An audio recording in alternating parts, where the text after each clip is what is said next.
Belarus की सीमा पर तैनाती बढ़ाएगा यूक्रेन। बेलारूस में रूस की सैन्य गतिविधि बढ़ने से यूक्रेन अलर्ट हो गया है।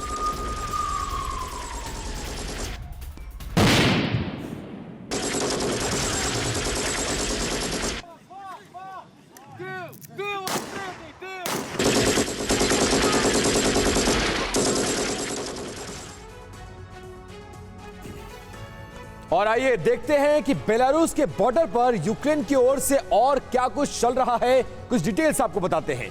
बेलारूस बॉर्डर पर यूक्रेन सुपर एक्टिव हो गया है। यूक्रेन ने बेलारूस बॉर्डर पर सैन्य तैनाती बढ़ाने का फैसला कर लिया है।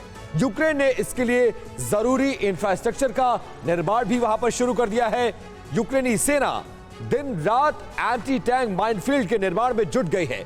रूस से खतरा है, इसलिए देखिए रूस ने बेलारूस के अंदर अपनी सैन्य की तैनाती को बढ़ाने का फैसला किया है। रूस बेलारूस में न्यूक्लियर हथियारों को भी तैनाती कर रहा है। मतलब बेलारूस वाला फैक्टर जो है वो बहुत ज्यादा इंपॉर्टेंट है और इसको समझ भी रहा है यूक्रेन। शायद इसीलिए एक तरफ जहां रशिया वहां पर अपनी तैनाती बढ़ा रहा है, वहीं दूसरी तरफ यूक्रेन भी अपनी तैनाती और अपनी तैयारियों को दिखाने की कोशिश कर रहा है। सरदारा सर, बेलारूस एक इंपॉर्टेंट फैक्टर पड़ोसी मुल्क दोनों का, और बेलारूस के जरिए रशिया इस युद्ध को जीतने का सपना देख रहा है, लेकिन यूक्रेन सजग है और शायद इसीलिए ये तैयारियां हैं। देखिए, यूक्रेन और बेलारूस बिल्कुल ही आपस में एक साथ एकजुट के खड़े हुए हैं स्पेशल ऑपरेशन एक साल से पहले से। तो आज की डेट में जब पूरा नेटो इकट्ठा हो गया है और रशिया के ऊपर यूक्रेन के थ्रू प्रभाव डालने की कोशिश कर रहा है, वहाँ बेलारूस भी रशिया के साथ बिल्कुल तन के खड़ा हुआ है। और मुझे लगता नहीं है कि इसमें रशिया और बेलारूस में की जो गठबंधन है उससे वो लोग नेटो पे भारी पड़ेंगे जरूर। आप कह रहे हैं कि नेटो उन पर भारी पड़ेंगे, लेकिन इसे भी समझना जरूरी है कि यूरोप में कैसे कई देशों के बॉर्डर पर गंभीर टेंशन है। ये समझने की भी जरूरत है यहां पर कि यूरोप के जो कई सारे देश हैं, और जो बार बार कहा जा रहा है कि ये जंग सिर्फ रूस और यूक्रेन के बीच में नहीं चल रही है, बल्कि इससे अफेक्टेड कई सारे देश भी होंगे। अब यूरोपीय यूनियन है, इसमें अमेरिका है, इसमें नाटो है, कई सारे मुल्क इसमें शामिल हैं, और कहीं ना कहीं सब पर इसका कुछ ना कुछ इफेक्ट तो हो ही रहा है। आपको 5 टेंशन वाले बॉर्डर मैप के जरिए आपको दिखाते हैं और समझाने की हम कोशिश करते हैं। ये देखिए, इसमें कुछ पॉइंट्स है, वो भी आप समझिए। बेलारूस बॉर्डर से समूचे उत्तरी यूक्रेन बॉर्डर पर खतरा है। अब ये देखिए, ये है यूक्रेन का उत्तरी हिस्सा और बेलारूस कहां है? ठीक उत्तरी हिस्से के ऊपर। अब ये देखिए, बेलारूस बॉर्डर से समूचे उत्तरी यूक्रेन को खतरा, ये आपने समझ लिया। रशियन बॉर्डर से पूर्वी यूक्रेन बॉर्डर पर पहले से ही खतरा है। अब ये देखिए, यहां पर रशियन बॉर्डर से ये यूक्रेन का ये पूर्वी हिस्सा, ये आप समझ रहे हैं कि पहले से ही डेंजर जोन में है। इसके अलावा दूसरे पॉइंट पर हम आते हैं। रूस के कैलिनग्राद से पोलैंड को खतरा है। अब देखिए, कैलिनग्राद को समझिए कि वो कहां है, इस मैप में समझिए। बेलारूस के ठीक ऊपर है और इसे कहा जाता है कि तनाव का ये असली पॉइंट है। ये रूस का इलाका है, जैसा समझिए, छोटा सा है बट ये रूस का इलाका है।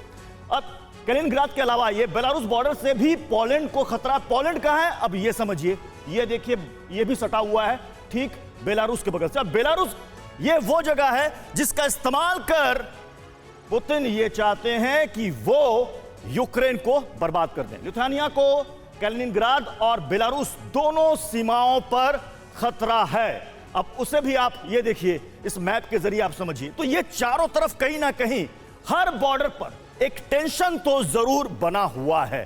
तो ये 5 पॉइंट हैं जिसके जरिए आपको हम समझाने की हमने कोशिश की कि कैसे ये सारे इलाके कहीं ना कहीं टेंशन की एक बहुत बड़ी वजह है और यूक्रेन कैसे चारों तरफ से घिरा हुआ है। एसपी सिन्हा सर, ऐसी स्थिति में इसे क्या कहेंगे? ये चक्रव्यूह है या कौन सा व्यू है? देखिए, मैं ये समझता हूं कि जब आप एडिशनल फ्रंट खोलते हैं तो कोई भी जो आपका अपोनेंट है वो स्वाभाविक रूप से कमजोर पड़ता है। आप यदि जिस मैप को आपने दिखाया तो पहले यूक्रेन का मेन फ्रंट जो था वो रशियन फ्रंट था।